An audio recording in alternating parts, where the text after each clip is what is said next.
আমি সবসময় একটা কথা বলি যে কোনো একটা কাজে সফল হওয়ার মূল মন্ত্র হচ্ছে ওই কাজটা প্রতিদিন করা।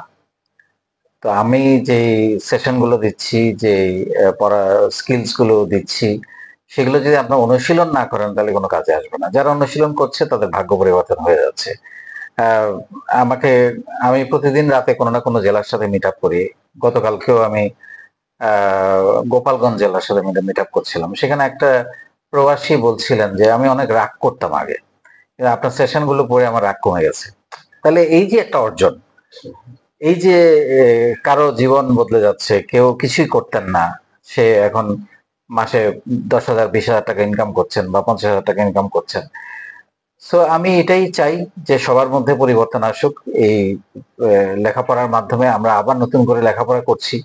লেখাপড়া তো আমরা অনেক করেছি জীবনে। আরেকটু লেখাপড়া না হয়ে করলাম 3 মাস, বেশি দিন না, 90 দিন মাত্র। এই 3 মাসের লেখাপড়ায় যদি তার জীবনটা পরিবর্তন হয়ে যায়, এর থেকে বড় প্রাপ্তি তো আর কিছু হতে পারে না। সো আমি সবাইকে বলবো যে আপনি এটা পড়বেন, অনুধাবন করবেন এবং নিজের জীবনে চর্চা করবেন। আর একা বড় হইয়েন না। পাশে একজনকে, দুইজনকে, পাঁচজনকে রাখেন, টেনে তোলেন। তাহলে দেখবেন যে দেশ বদলাবে, সমাজ বদলাবে এবং একদিন বাংলাদেশ বদলাবে। আলহামদুলিল্লাহ, দেশ বদলানো, সমাজ বদলানো, বাংলাদেশ বদলানো, মানে বাংলাদেশকে সফল করা, এই প্রতিজ্ঞা নিয়ে ইকবাল বাহার জাহিদ ভাইয়ের এই মিশন আমরা সকলে একত্রতা প্রকাশ করছি।